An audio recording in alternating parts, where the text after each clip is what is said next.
Cosatu and Saftu say today's mass action is to highlight several issues, but especially those of corruption and unemployment. Services including transport, schooling and government departments are expected to shut down as part of the national strike. Our SABC News colleague Ofentse Setimo joins us now live to look at the transport challenges for people trying to get to work in Pretoria. Ofentse, a very good morning to you. What can you tell us about where you are?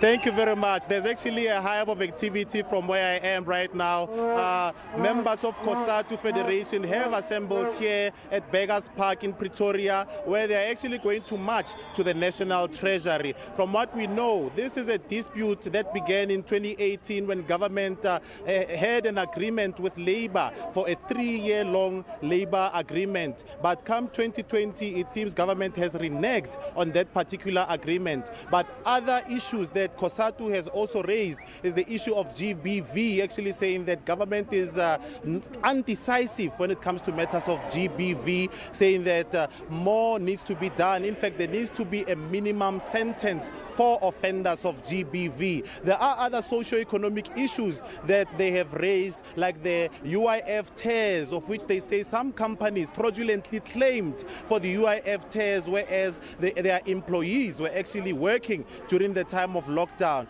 These and more is what will be transpiring today. We will speak to some of the leadership of Cosatu to try and find out if they are getting any happiness in their interaction with the Treasury, as they will hand over a memorandum today.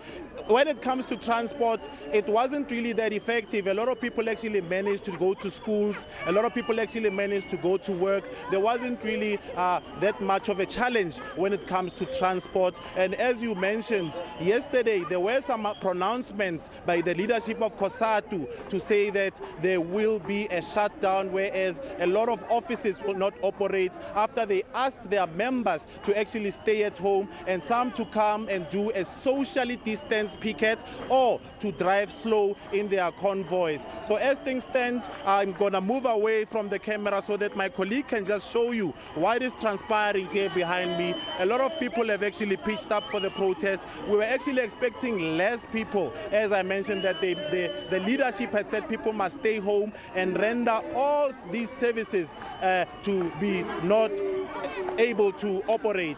That's what's happening currently. We will bring you this and more right here on Channel 404. Of course, that's the kind of narrative we're having the entire day today, watching developments with that collaborative strike. Ofentse Setimo there.